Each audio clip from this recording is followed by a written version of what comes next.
For me, it's always been about focusing on how can we use technology to transform the way we develop, grow, and care for our employees.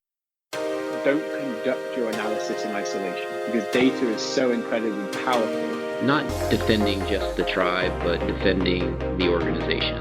Those creative people that you really want to keep empowered, keep excited, keep motivated, keep thinking. A good experience pays dividends down the line. Stereotypes tend to break down in proximity. Welcome to We're Only Human, a podcast about human resources, business, technology, and the workplace. My name is Ben Eubanks, your host, and I'm so glad you're here.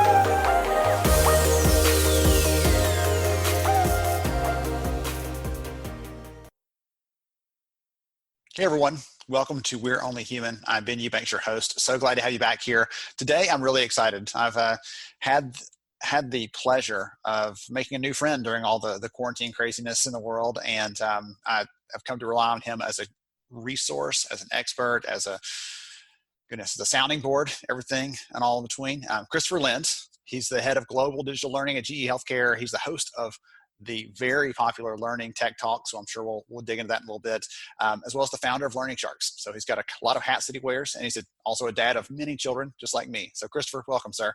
Hey, thanks, Ben, and always fun to chat. So it's nice we're actually recording it and sharing it out. I know we have so many good talks, and I'm like, man, that would have been really great to share with the bigger world. Only we had been recording at the time. Yeah, I know. So now we're finally doing it. So I gave them some insight into the titles that you have, the hats you're wearing. But tell us more about who you are and what you do.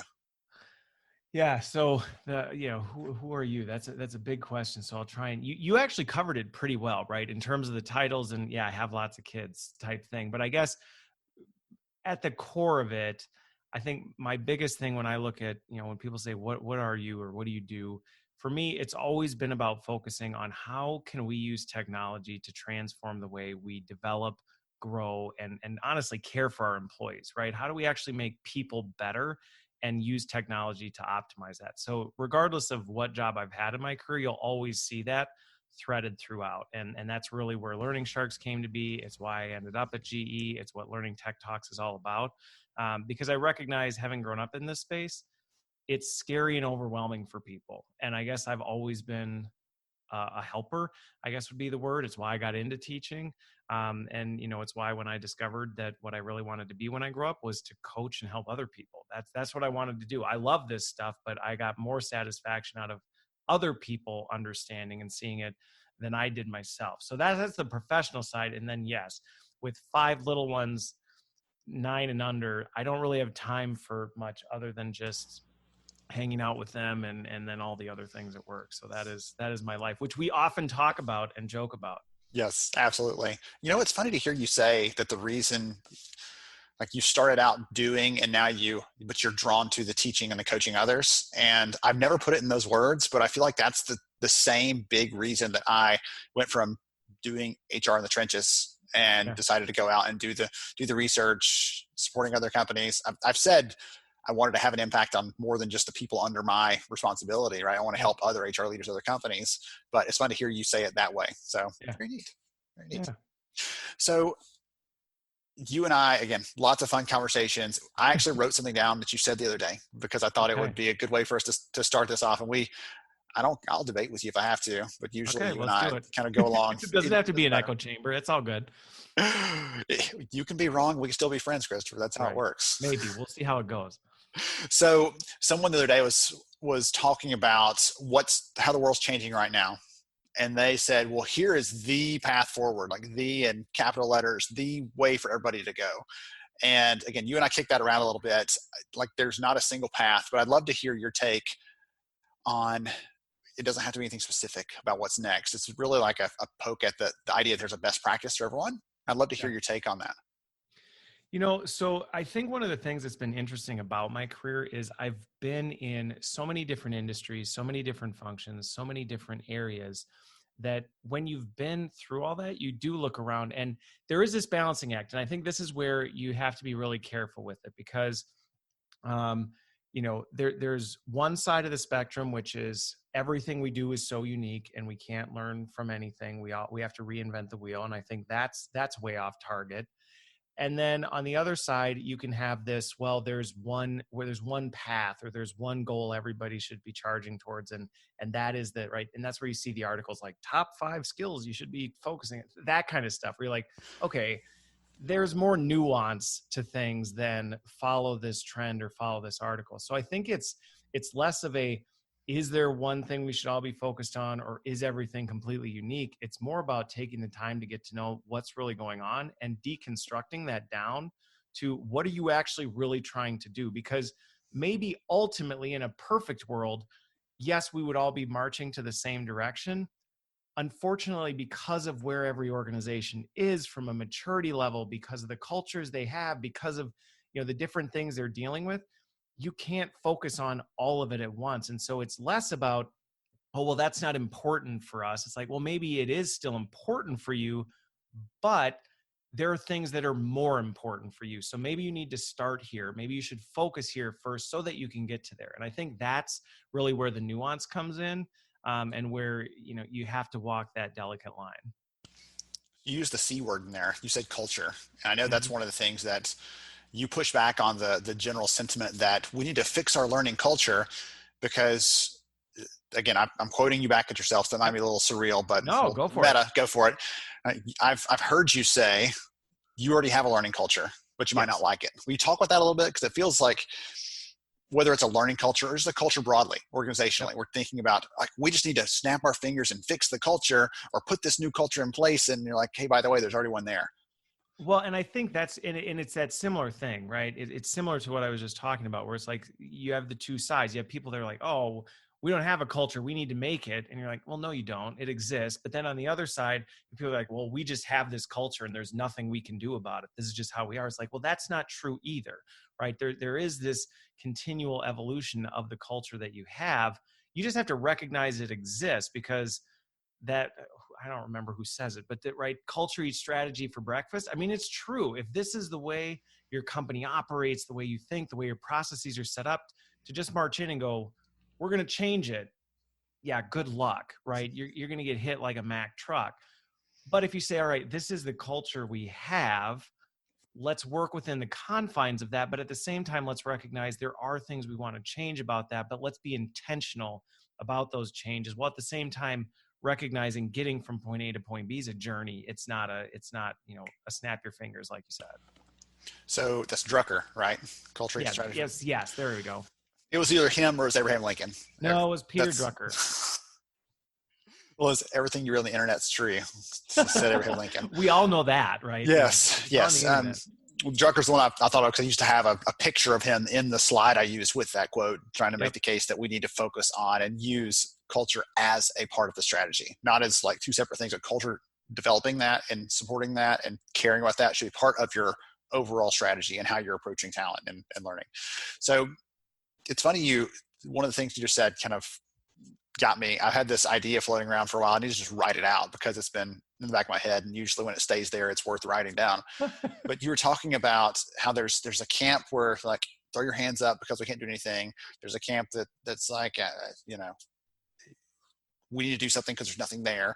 And talking about the learning culture piece of that.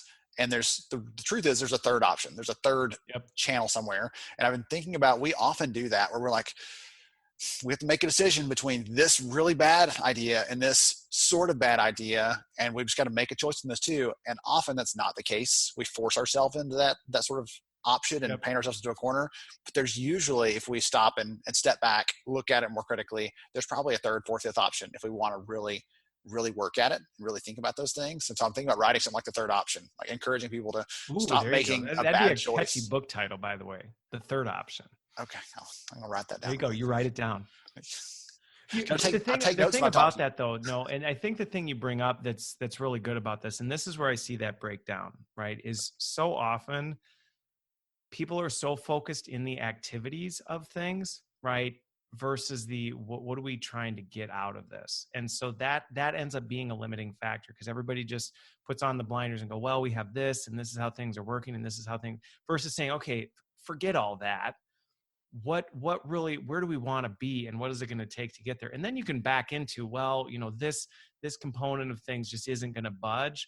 okay, fine. But then it's easier to find workarounds to say, but how do we still get where we want to go within the confines we have? I think sometimes we're just looking to make constant iterations to what we have instead of, my term is like, reimagine what it could be.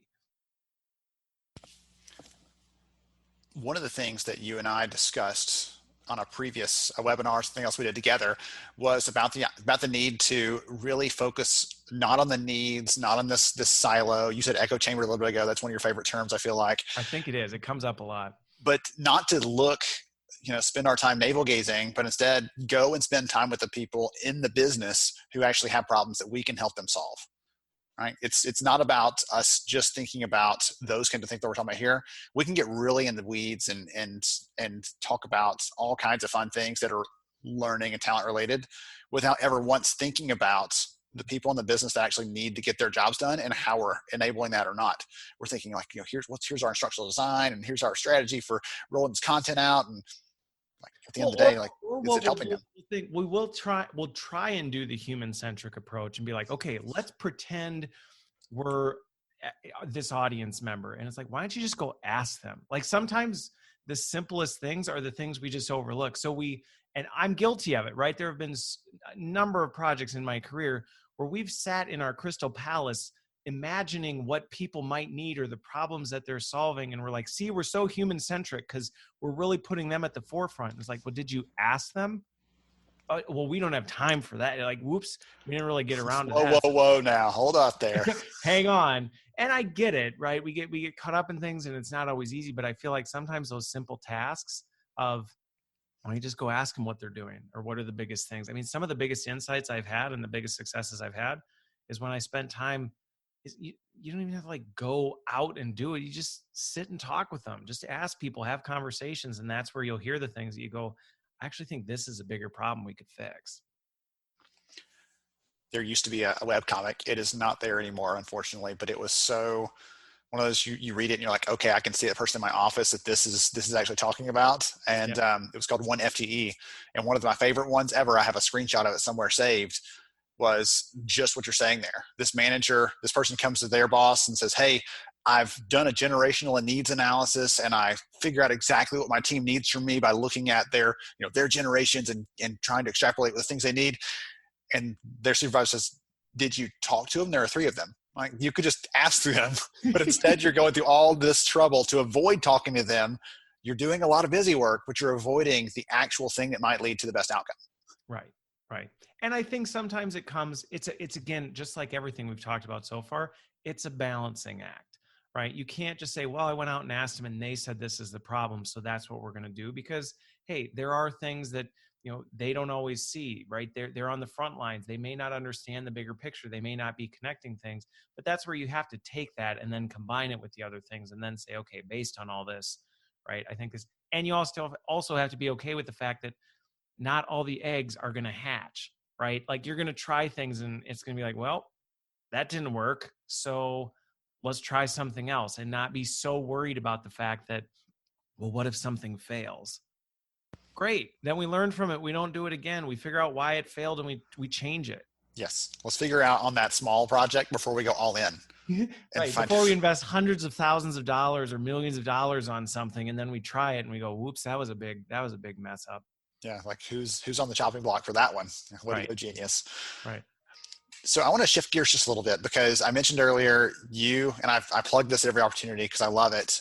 Learning Tech Talks, it's a live stream, it's a live show that you run, and you talk to different vendors in the learning technology community. Yep. And the question I want to ask you is, how do you stay up on the vendors in the space, and how can the average person who doesn't care about it as much as you do, but they're like, I just need to stay in touch, so if I have to go out looking for an authoring tool or trying to understand what the best learning experience platform is, those people that want to understand just enough to be dangerous and be the expert at their company, any advice for them on how to stay up to date besides listening to the show, obviously? I think there's a couple things. It depends on where you're at in the space, right? I mean, there are some resources where if you're just trying to be like, I don't even know what LMSs are out there, right? You can go to G2 or you can go to some of these web resources, e-learning industry, and just try and like look things up to see, okay, what's going on. Now, the danger with that is, right, that's just very surface level, right? So you might see, okay, here's the list and of all these different things, but it doesn't give you the context behind some of that stuff. So that's like your first line of defense, right? I just need some basic frontline stuff. I do look to the industry analysts like yourself, like Danny Johnson, to kind of say, hey, what are you seeing? Because you're also doing research on this stuff as well, because that gives some broader context into what's coming, what types of things can we expect, what trends are we seeing kind of industry wide. I spend a lot of time talking to people, right? Again, we talked about this with talking to employees. There are lots of communities. I happen to host one too, where people join, and it's just a place where you can ask questions. Hey, I'm trying to figure out, we need a new authoring tool. What's everybody using? What are you happy with? What are you not? It's a very informal place where people can talk. So those exist where people can do it. The reason I took Learning Tech Talks where I did was because in many regards, all that stuff still doesn't get to the deeper conversation of, one, let's dig deeper into this than we can. And two, a lot of times what happens is there's lots of noise in the space. And sometimes there are a lot of platforms that do the same things. And so it's not necessarily a question of, well, do I pick A or B? It's more, well, what organization am I more aligned with, or from a brand or future, the way they're thinking about things, how does that better align? And that only comes out with talking to the vendors. Yes. And a lot of people don't have time to. A lot of people don't have time to just sit on calls, which is why I created Learning Tech Talks. I'm like, let me do it. I do it anyway. I'll just make it available. So if you're really curious about, I heard about this tech, I've done my fundamental research, I've read some kind of high level stuff, but now I want to get to know, like, who are they as an organization? What things should I be thinking about? That's where it really comes into play. Awesome. I love that. That's one of the I recommend people go to those kinds of forums anyway, just to get some insight from other people like them who are already using this. But it's also nice to get the perspective of that deeper look at what's happening, what's going on, right, from your conversations. When we publish research on whatever it is, the compensation technology market or recruiting chatbots or whatever else, when we publish that research, it's from weeks, months, tons of hours of demos and briefings and conversations, and we're going to distill it down into a certain amount of information that you can look at and figure out quickly what you're going to get out of that. So I love that approach. And again, that's the reason I enjoy the show, is because you're going beyond, okay, what does your technology do? Like, let's tell me the real problem you're solving. Let's get at and try to understand. And through their conversation, you can usually pick up the cues on, this is who we really are. This is who we serve. This is how or why we do what we do. And that's a lot. That's the fun stuff that's never going to be in an RFP checklist. No, it's not. It's not going to be there. It's not going to be in, the sales pitch when you talk to their frontline sales or business development rep. You're not going to get it from that. And I think the other thing, and this was part of the genesis of where it came from, was, my background is in tech. Like, I love tech, and I've been in this space. I've been in the trenches forever. There are just questions that a lot of people don't even know to ask, right? So they may look at things and they just don't even know. They hear artificial intelligence and they go, wow, it has AI. But did you know enough about the tech to ask, well, what are your machine algorithms actually doing? And how are you actually using them to ensure there's no bias? And do you actually right? Those are questions that most people be like, oh, I wouldn't have known to ask. And it's like, that's okay. You don't need to, but then use this as a resource to be able to dive into that. Be still my heart. You're talking about machine learning algorithms over there. Goodness gracious. That's my love language, by the way, in case you didn't notice. Okay. Again, one last thing I want to ask you about, because I'm curious about this. And again, some people are hearing this. We've talked about around the idea of everybody's at a different level. Everybody's at a different business perspective, different business culture, different maturity of their learning function. There's so many different variables there that when you go and you see that article, like, here's the number one LMS for you. Nah, I don't know what that, or here's the three things you've got to do to be successful in learning this year. Right? They might be light years ahead of you, or you might be at the front edge and you're like, yeah, I did that 2 years ago. So it's not like there's a one size fits all. So one of the things that you've been working on is this learning health check. And I'd love for you to explore that a little bit and talk about it, because when you mentioned it to me the other day, it sounded really incredible. And I'd love to hear more about, how you're forming that out, what it does, and how people can use Yeah. that. So, and this is something that has been, part of it's been building in my career since the beginning, because from the beginning, this was a space that I was very passionate about in helping people through, because I get it. It's confusing. A lot of people didn't get into learning in HR to learn tech. That wasn't why they got into it. And so they're in this kind of space. They're hearing all these things. To be honest, right now, the industry is extremely hard on us. And in many regards for good reasons. But there's a lot of pressure on us to do it right. And I think that's left people in this very vulnerable, scared state where I think sometimes the reason we don't act is because we're afraid we're going to make the wrong move, or we're afraid we're going to move in the wrong direction. And so that's not something you can get the right direction by filling out a survey form and getting a dashboard that shoots back to you that says, answer these 20 questions and we'll email you a heat map that says, here's where you are. Because of the nuance behind that, right? There's so much nuance behind that, which if you don't have the skill set, and many organizations don't, right? Some big organizations, they may have somebody that has that super niche skill set that can just quickly glance at things and say, I see it. I think this is where you should work. I think this, but most don't. And I think that's where the health check came to be, was to say, hey, my goal has always been to help organizations get from point A to point B, wherever that is. And I think that's one of the things that doesn't happen a lot. A lot of times there's a lot of, you bring somebody in who says, you should be here. And it can be overwhelming. Like, what? We have to have AI and AR and an LXP running with personalization and adaptive learning. Like we're still sitting in the classroom. And I think that's where that only comes with a personal touch, right? You can't machine learning that out of a process, because you really need somebody who understands it to do it. And that's where that came to be, was to help people say, hey, you're not bad. You're not doing things wrong, but let's figure out what you're doing and let's make sure that you're taking the next steps in the right direction versus taking a guess, or worse, not moving at all because you're just afraid you're going to take the wrong step. Well, that's one of the big themes that in the conversations that you and I have, we talk about that big picture lens of the world, and taking that step back. Again, I've said it already. It's easy to get caught up in the day-to-day stuff and not know what you don't know about the space. We talked about technology really deeply here, and you've probably mentioned some terms that people are listening to this thinking, I'm not even sure I know what some of those things are that Christopher's mentioning. There's nothing wrong with that. Nope. That's your area of expertise, and it's the stuff that you and I know and love. And with them, though, it's like, hey, I've just got to be really good at leading my team, or I've got to be really good at delivering this thing, or developing this content, or someone who's in HR listening to this thinking, like, I've just got to figure out how to fit the learning stuff in with everything else that I'm doing and not screw it up. So there's a wide range of those, and everybody is in a unique place. So it's really easy to feel like when you hear, here's the case study of the company that did it all right and it's all perfect and everything just worked out for them. It's like, wow, how'd that get there?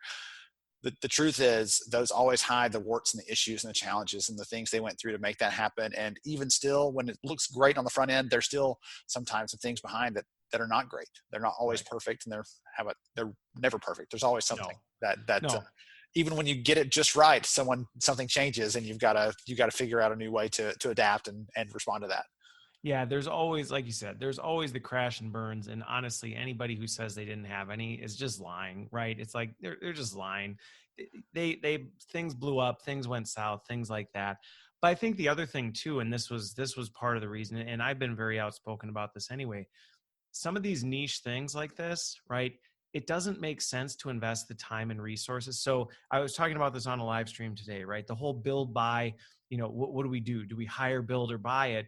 And it's one of those things where it's like, sometimes there are things that it doesn't make sense to invest the resources and the time into building that internal capability, because you might not need it for the long haul. And I think that's where, that's that kind of decision process to say, hey, you don't need to grow and develop and have an entire organization dedicated to the future of learning and industry research, because you as an organization couldn't keep up with the pace if you tried. So it doesn't make sense to build that, because you'd invest all the time and resources and say, we aren't even achieving what we could. And you're like, well, then why would we have that as an internal research? It just doesn't make sense. This has been so much fun. I'm enjoying this, and again, I'm making notes over here about other ideas and everything else you're giving me. Not only the title for one of my next books, but also you had a really great quote at the very beginning that you dropped out there that I'm already have slotted in as it'll be the teaser for the episode, because it's awesome. So this has been so much fun. Sometimes I struggle to find the right one for that one. So this one, you made it easy for me. So if someone loves some Christopher Lind, wants to follow you, connect with you, just learn more about what you're up to, or just be exposed to the world that you're sharing, what's the best way for them to do that?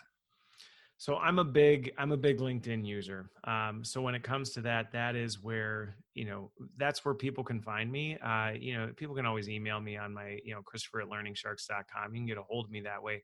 But LinkedIn is really, for good or for bad, right? It was one of the things that was interesting, because as much stuff as I put out there, you know who I am, you know what you're dealing with, you know what to expect. And, that was something that I said, I've always been a big believer in transparency and authenticity. And it's like the Christopher you see on LinkedIn is the same Christopher my kids see when we're mowing the lawn. It's the same Christopher people in my community see when I'm out, doing whatever else. Hey kids, let's talk about the learning experience platform landscape.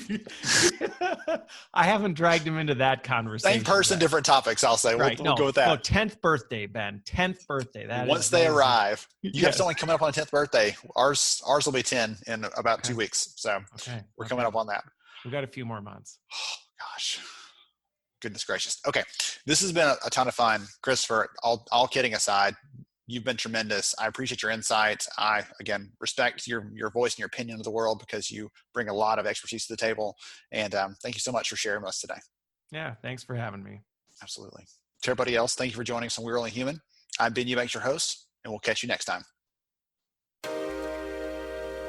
Thank you so much for joining me on the show today. I'm honored to have you as a listener. If you enjoyed this episode, please take 10 seconds to rate it at iTunes, Stitcher, or wherever you listen to your podcast. Also, if you know a friend that could benefit from today's conversation, please pass it their way. After all, a rising tide lifts all ships. To see show notes, sponsor information, and our full show archives, visit onlyhumanshow.com.